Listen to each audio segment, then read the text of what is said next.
Emil memperhatikan dua orang wanita yang kini baru keluar dari rumah sakit. Ada yang aneh dengan raut wajah mereka. Tidak seperti biasanya mereka akan tersenyum dan bergandengan seperti itu.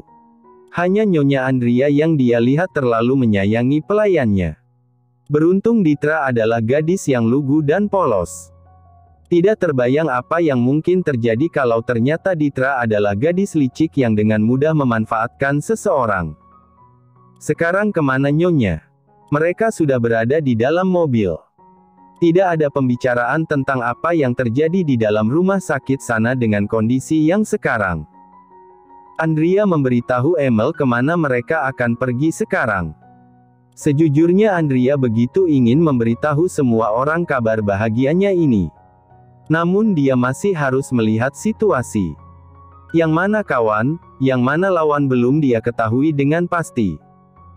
Hal itu juga menjadi kesepakatan dengan Ditra. Sayangnya saat Andrea mencoba menghubungi Kelvin, tidak ada jawaban dari pria itu. Meski mendapat kabar bahagia, Andrea masih merasa gugup karena ingin mengetahui perkembangan operasi James. Tidak butuh waktu lama untuk mereka sampai. Ini pertama kalinya Ditra pergi ke rumah orang tua nyonyanya. Ditra merasa spesial, apalagi tadi Emil disuruh pulang dulu sementara menunggu Andrea menghubunginya lagi. Nuansa rumahnya tidak jauh berbeda dengan rumah Tuan James. Tentu yang Ditra maksud di sini adalah nuansa rumah orang kaya. Di mana banyak furnitur dan arsitektur yang membuatnya terlihat lebih kaya dan indah. Hanya saja jarak antara gerbang utama dengan pintu utama cukup jauh. Beruntung mereka diturunkan di depan rumah, kalau di depan gerbang bisa pingsan karena lelah nyonyanya. Ketika masuk beberapa pelayan yang memang sedang bekerja di area itu, menyapa Andrea dengan hormat. Begitu juga Ditra, tidak disangka pelayan di kediaman Celestine cukup banyak. Sangat jauh berbeda ketika berada di kediaman Artadov. Benar-benar sangat kontras sampai Ditra merasa aneh melihat pelayan sebanyak ini. Padahal saat di mansion Artadov hanya mereka-mereka saja. Begitu Andrea masuk dia melihat sang mami yang kini tengah mengobrol dengan Riley. Sepertinya Riley masih menginap di sini, entah sampai kapan. Kakak. Andrea mengulas senyum ramah ketika mendengar panggilan Riley. Tentu saja, mood Andrea sedang baik mengetahui sebentar lagi dia akan punya dua anak kembar lucu yang mungkin saja mirip dengannya atau dengan James. Tatapan Riley jatuh pada gadis yang dibawa oleh kakaknya. Entah kenapa dia merasa heran melihat sang kakak membawa seorang gadis lain untuk masuk ke kediaman Celestine. Mami, Riley, aku datang lagi. Ujar Andrea. Mami menarik kedua sudut bibirnya ke atas seakan sedang sangat senang mengetahui putrinya kembali lagi ke sini. Tatapan matanya mengarah pada gadis lain yang berdiri di belakang Andrea. Kakak mengajak siapa kemari? Aku tidak pernah melihat gadis itu sebelumnya. Hati-hati kalau membawa orang lain Kak, apalagi ini kediaman keluarga Celestine. Wanita yang tak lain Riley itu berkata demikian sembari mengelus perutnya yang masih belum terlalu buncit. Mendengar hal itu Ditra jadi panik. Dia takut kalau gara-gara dia, Nyonya Andrea kena marah. Apalagi yang dikatakan oleh wanita berambut coklat itu benar. Andrea hanya bisa menghela nafas mendengar ucapan Riley. Beruntung Ditra masih bisa tolerir dan tidak merasa tersinggung dengan ucapannya. Kalau aku membawanya ke sini berarti orang ini aman. Aku tidak mungkin membawa orang yang berbahaya. Riley tersenyum canggung. Aku hanya sedikit takut dan waspada, apalagi sekarang aku sedang hamil. Kak Rio tidak memperbolehkanku sering keluar karena banyak musuh Hilton yang mengincar. Ditra hanya diam mengamati, tapi entah kenapa setelah mendengar ucapan wanita itu dia merasa kalau wanita yang tadi menyinggungnya ini agak percaya diri sekali ya. Sudahlah, kamu jangan terlalu banyak pikiran kasihan cucu mami. Baru di dalam perut beberapa minggu sudah diberikan banyak beban pikiran oleh ibunya. Andrea duduk dulu nak. Mami mau memberitahu kamu sesuatu, ucap Mami. Andrea segera mengambil tempat di samping maminya, namun sebelum meminta Ditra juga untuk duduk. Awalnya Ditra mau duduk di karpet namun Andrea dengan segera mencegahnya dan menatap gadis itu tajam menyuruhnya untuk duduk di sofa. Kebetulan tempat yang kosong memang dekat dengan Raeli. Sehingga mau tidak mau, dan dengan berat hati Raeli mengambil tempat di samping wanita yang dia belum kenal siapa. Gadis yang Andrea bawa itu namanya Ditra. Dia pelayan kepercayaan Andrea saat berada di kediaman. Andrea membawanya karena James yang memerintahkan untuk menemani Andrea kemanapun Andrea pergi. Andrea sengaja mengatakannya dan membawa nama James. Karena tidak ingin mengatakan bahwa Andrea memang ingin ditemani, apalagi saat ini dia sedang hamil. James memang sangat posesif dan romantis. Tapi itu bentuk tanda sayangnya kepada kamu. Kalau semisal perilakunya sudah kelewatan, kamu baru boleh menegurnya, Mami berkata dengan lembut. Hal itu lantas membuat Raeli melirik ke arah Andrea dengan kesal. Seharusnya Andrea tidak usah datang saja. Padahal dari tadi Mami sedang membicarakan tentang bayinya yang akan menjadi cucu pertama keluarga Celestine. Betapa senangnya Raeli mendengar hal tersebut tapi Andrea malah datang dan merusak kebahagiaannya.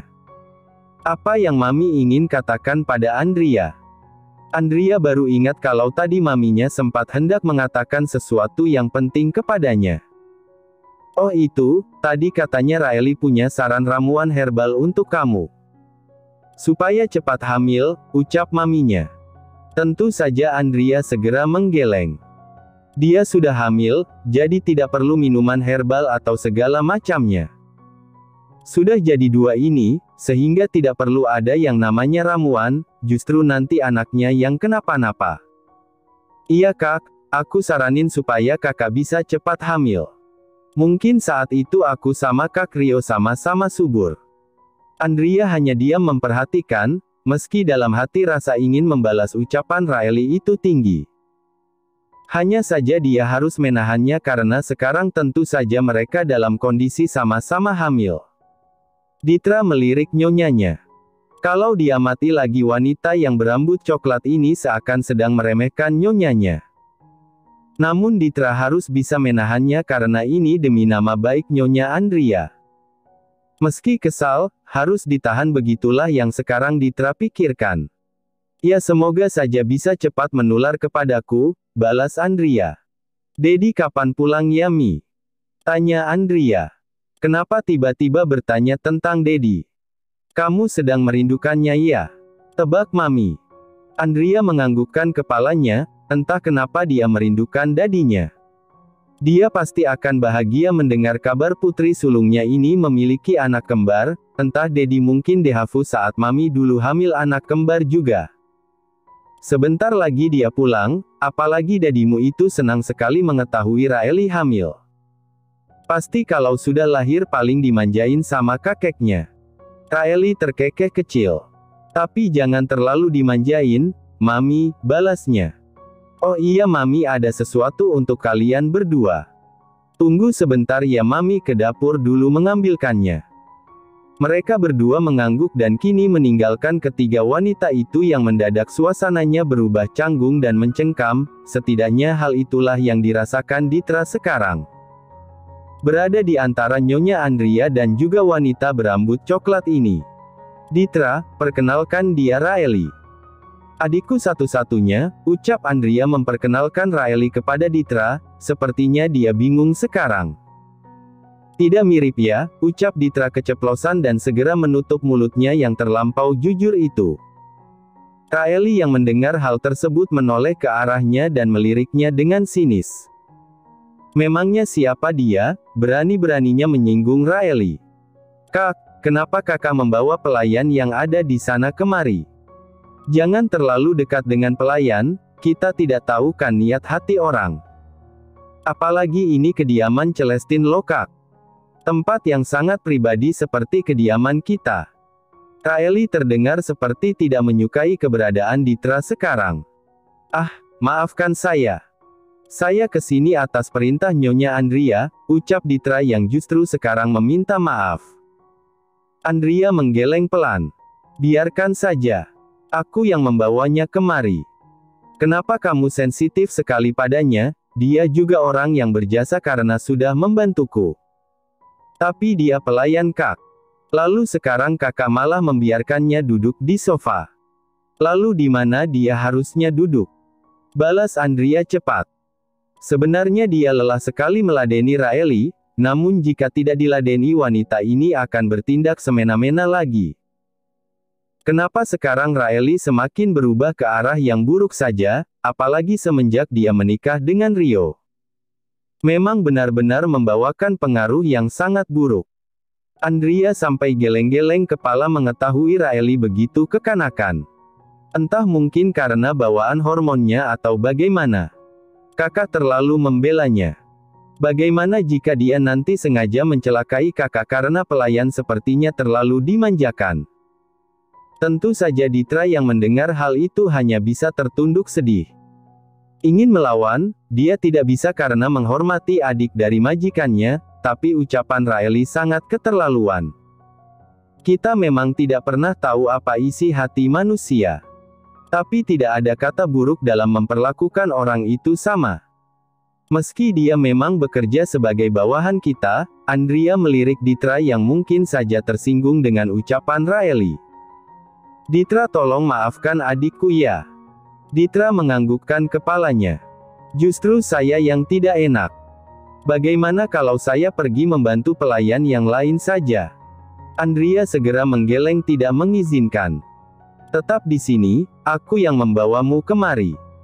Kita pulang bersama nanti, kalaupun aku jadi menginap, aku akan meminta Emil untuk menjemputmu. Ditra hanya bisa pasrah dan kini duduk dengan perasaan gugup. Percayalah tatapan Raeli seakan ingin menguburnya hidup-hidup sekarang. Kakak mau menginap di sini? Tanya Raeli seketika setelah mendengar ucapan Andrea tentang menginap. Iya, sepertinya. Nanti aku ingin menemani Mami tidur, entah kenapa aku begitu merindukan Mami. Raeli menggigit bawah bibirnya kemudian tersenyum kecil. Meski dalam hati dia sedang menahan kesal karena Andrea yang tiba-tiba menyimpulkan bahwa dia akan menginap dan tidur bersama Mami di kamarnya. Kakak sudah besar tapi mau tidur di kamar Mami. Tentu saja, memangnya tidak boleh. Toh juga Mami tidur sendiri, dulu waktu kamu masih SMP kamu juga sering menemani Mami tidur kan? Kenapa aku tidak boleh? Ada apa ini? Suara Mami membuat mereka terpaksa menghentikan perdebatan sekilas ini. Perdebatan yang tidak akan ada ujungnya. Tidak ada apa-apa kok Mi, balas Raeli cepat. Mereka kembali mengobrol. Ternyata tadi Mami ke dapur mengambil bolu pisang yang dia sudah buat, karena katanya Raeli ingin makan bolu pisang buatan Mami. Ingat nanti Rio akan menjemputmu dan kalian pergi ke rumah sakit. Kamu belum pergi memeriksakan diri ke rumah sakit? Tanya Andrea pada Raeli. Iya, karena Kak Rio harus pergi meeting dulu, padahal aku sebal kenapa dia meeting terus. Keluhnya. Wajar, karena sekarang aku dengar perusahaan Hilton sedang merombak sistem besar-besaran. Mungkin dia akan jarang di rumah lebih dari yang kamu kira. Mendengar hal itu Raeli merasa tidak senang sama sekali. Bagaimana bisa Andrea seakan sengaja mau meremehkannya? Memang ada yang salah dengan Rio yang terlalu sibuk. Kakak ipar juga sibuk kan Kak? Apalagi aku dengar dia adalah pewaris sah yang akan menggantikan posisi pewaris Artadov jika waktunya sudah tepat. Andrea hanya membalasnya dengan senyuman. Berharap percakapan ini cepat selesai. Karena sepertinya doa Andrea didengarkan, Rio datang untuk menjemput Raeli, mereka harus pergi ke rumah sakit sekarang. Andrea, kamu di sini. Sapa Rio ramah. Hahaha, iya Rio, mungkin hari ini aku akan menginap. Oh, baiklah. Setelah itu Raeli pamit, meski sebelum pergi tadi maminya sempat memberikan pesan kepada Raeli agar tidak terlalu lelah. Mami begitu menginginkan cucu ya.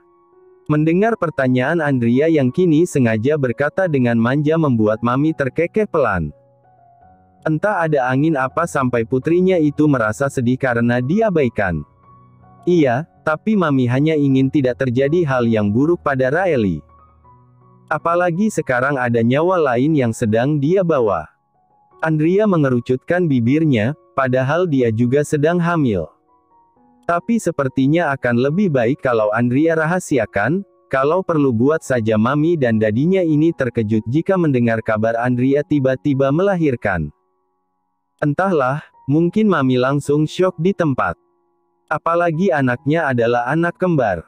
Mami segera bergelar nenek 3 cucu. Mami, nanti malam Andrea mau menginap di sini. Tapi Andrea mau tidur bersama Mami, boleh kan? Tanya Andrea dengan mata memelas lucu. Sementara itu Mami hanya bisa mengangguk pasrah dan membiarkan putri sulungnya itu melakukan sesuatu yang dia inginkan. Oh iya Mi, aku belum mengenalkan gadis yang aku bawa. Namanya Ditra, dia banyak membantuku selama di sana. Halo, sapa Mami ramah. Ditra mendadak gugup bukan main. Apalagi sekarang wanita parubaya yang tidak lain adalah Mami dari nyonyanya menyapa dengan ramah. Entahlah, rasanya sekarang Ditra gugup dan tidak bisa berpaling dari wajah cantik nan awet muda itu. Mereka berada di sana sampai sore. Tiba saat Maminya pergi mandi dulu sebentar, Ditra mendekat ke arah nyonyanya. Nyonya, beliau benar-benar Mami Nyonya? Tanya Ditra tidak percaya dengan kenyataan tersebut. Masalahnya Nyonya Celestine memang terlihat cantik dan awet muda. Bahkan tampilannya begitu anggun dan berkarisma. Mirip seperti Nyonya Andrea, namun ada yang membuatnya berbeda karena Nyonya Andrea lebih banyak bicara dan lebih galak dari Maminya. Kenapa, kamu tidak percaya beliau adalah orang yang melahirkanku? Bukannya begitu, tapi Nyonya Celestine malah terlihat seperti kakak tertua Anda bukan Mami Anda. Andrea terkekeh kecil mendengar ucapan polos Ditra. Setidaknya sebelum makan malam, Ditra sudah diantar pulang karena memang Andrea mau menginap. Dari tadi dia mencoba menghubungi Kelvin namun tidak kunjung mendapat balasan darinya. Sehingga Andrea bingung dan gelisah, apa operasi James berjalan lancar sekarang? Sungguh Andrea merasa gelisah dan ingin sekali rasanya menyusul James ke sana. Andrea kini berada di kamar lamanya menatap ke arah kaca, di mana saat ini perutnya benar-benar terlihat membuncit. Padahal Andrea mengira di dalam perutnya yang membuncit ini ada lemak, namun ternyata dia salah besar. Sehat-sehat di dalam ya sayang-sayangnya Mami, gumam Andrea. Ketika dia turun makan malam, Andrea sudah melihat Raeli berada di sana bersama dengan Rio. Mereka tampak sedang menikmati waktu bersama. Terlihat sangat romantis, Andrea jadi ingin segera bertemu dengan James. Dia ingin sekali bertemu dengan prianya. Kapan dia akan pulang? Andrea sendiri tidak tahu. Bagaimana dengan hasil pemeriksaannya? Mami bertanya ketika dia sudah berada di sana dan ikut bergabung dengan mereka untuk makan malam. Dedeknya sehat Mi, kata dokter aku hanya perlu istirahat yang banyak dan jangan beraktivitas berlebihan, jawabnya seraya mengelus perutnya yang tampak sedikit buncit. Andrea yang mengenakan terusan panjang dengan potongan lengan pendek, menutup bagian perutnya dengan cardigan yang juga sedang dia pakai. Andrea tidak ingin Raeli tahu untuk saat ini, yang ada wanita itu mungkin saja berniat buruk seperti apa yang pernah dia hampir lakukan. Baguslah kalau begitu. Setelahnya mereka makan dalam keadaan hening, lebih tepatnya hanya ada suara sendok dan garpu yang saling beradu sekarang. Sayang aku mau yang itu, pinta Raeli. Yang ini. Rio menunjuk potongan daging yang dimaksud oleh Raeli. Wanita itu mengangguk seraya tersenyum kecil. Kemudian Rio mengambilkannya dan memberikan pada Raeli melalui suapan romantis. Seakan-akan Raeli sengaja ingin memperlihatkan bagaimana Rio memperlakukannya dengan sangat baik sekarang. Makanlah yang banyak. Andrea sama sekali tidak merasa terganggu, meski dia sekarang sangat merindukan James. Kapan pria itu akan memberikannya kabar? Apa dia juga tidak rindu pada Andrea? Malam semakin larut ketika Andrea kini berbaring di samping maminya. Andrea pikir dia akan ada waktu untuk berbicara empat mata dengan Mami, tapi ternyata Maminya cepat sekali tidur. Jadi belum sempat Andrea bercerita, Maminya sudah tertidur dengan pulas. Bahkan suara dengkurannya terdengar halus dan bervolume besar. Siapa sangka Andrea mendapat telepon dari Kelvin. Hal itu lantas membuatnya yang semula berbaring kini bangkit dengan perlahan. Bagaimana hasil operasinya? Tanya Andrea dengan khawatir. Nyonya tenang saja, operasinya berjalan lancar dan cukup lama. Maaf karena saya baru mengabari Anda.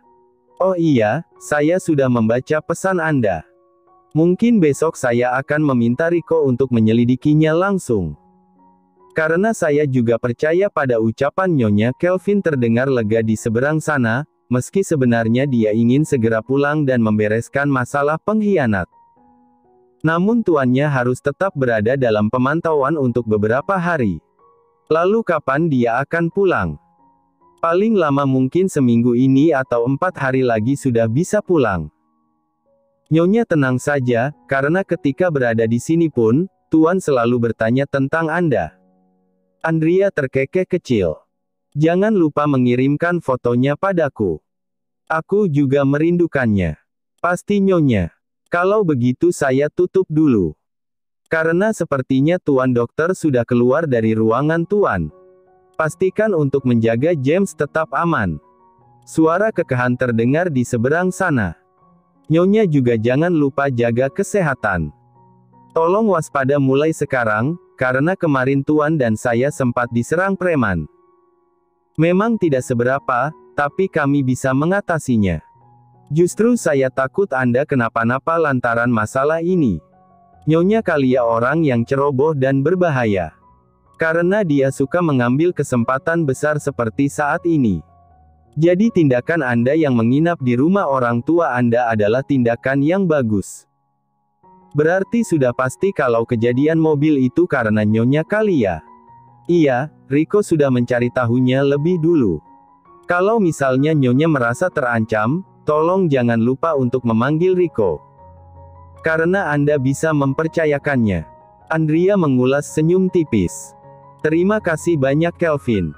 Setelah panggilan itu terputus, barulah Andrea menghela nafas lega. Setidaknya operasi James berjalan dengan lancar. Hal itu membuat Andrea merasa berdebar tidak sabar. Kalau dipikir-pikir keputusannya untuk menyembunyikan kehamilannya adalah hal yang tepat. Kalau dia tidak menyembunyikannya, maka bukan hanya Nyonya Kalia, Raeli juga mungkin akan bertindak buruk. Maka dari itu dia harus memastikan lebih dulu kedua anaknya aman. Mungkin tinggal di sini selama beberapa hari memang keputusan yang tepat. Keesokan paginya saat Andrea lebih dulu bangun karena merasa haus, dia melihat Raeli sedang berdiri di pinggir tangga. Hal itu membuat Andrea mengernyitkan dahinya bingung. Kenapa Raeli berdiri di samping tangga seperti orang aneh? Apa yang kamu lakukan Raeli? Ucapnya, hal itu membuat Raeli menoleh dengan terkejut. Pagi Kak, kenapa kakak bangun pagi sekali? Tidak ada, aku sedang merasa haus saja. Raeli menelisik ke arah Andrea dengan seksama, entah kenapa sekarang Andrea terlihat lebih gemuk dari sebelumnya. Kakak gendutan ya? Iya, balas Andrea acuh. Raeli menahan senyumnya, lebih tepatnya menahan senyum mengejeknya. Siapa sangka, Andrea yang sekarang akan terlihat bengkak, berbeda dengan dirinya yang bahkan masih ramping ketika hamil. Wanita itu harus bisa menjaga tubuhnya Kak. Kan repot nanti kalau kakak sudah tidak menarik lagi. Apalagi pria itu terkadang cepat sekali tergoda. Melihat reaksi Andrea yang biasa saja, mengundang tanda tanya dari Raeli. Seketika dia tersadar dan terkekeh pelan. Astaga. Maaf ya Kak, aku lupa kakak ipar tidak akan mengkhianati kakak begitu saja. Karena tentu dia mana bisa melihat sesuatu yang akan membuatnya tergoda. Ada untungnya juga ya, punya suami tunanetra, ujar Raeli dengan nada yang begitu menyebalkan. Andrea menghela nafas jengah, karena sekarang Raeli benar-benar memancing kesabarannya. Dia merasa Raeli sedang sengaja menghina suaminya. Iya Raeli, kamu benar. Justru seharusnya kamu lebih waspada lagi. Karena seperti katamu bukan. Pria itu cepat tergoda dengan wanita lain. Bagaimana kalau nanti Rio malah tergoda denganku? Meski sebenarnya aku pun tidak pernah mau menggoda dia, bukankah hal itu lebih baik kamu khawatirkan? Ucap Andrea yang terdengar cukup sarkastik. Kesabaran juga ada batasnya. Dan dia merasa heran dengan Raeli. Sebenarnya apa sih yang dia inginkan? Sampai harus mengusik kehidupan orang. Padahal Andrea sudah mencoba untuk menjauh dari hal-hal yang berkaitan dengannya. Meskipun sulit karena kenyataannya mereka adik kakak secara hukum. Kak Rio pengecualian, dia bahkan tidak akan sanggup jika berjauhan denganku. Oh iya, satu lagi Kak, jangan terlalu memaksakan sandiwara rumah tangga. Raeli terdiam sejenak untuk menatap lawan bicaranya. Karena lebih baik berpisah daripada harus memaksakan keadaan menjadi sosok pasangan yang sempurna. Terima kasih sudah menonton, guys. Jangan lupa klik like jika kalian menikmati cerita ini, subscribe untuk update konten seru lainnya, dan tinggalkan komentar di bawah tentang apa yang kalian pikirkan atau cerita apa yang ingin kalian dengar selanjutnya. Dukungan kalian sangat berarti. Sampai jumpa di video berikutnya.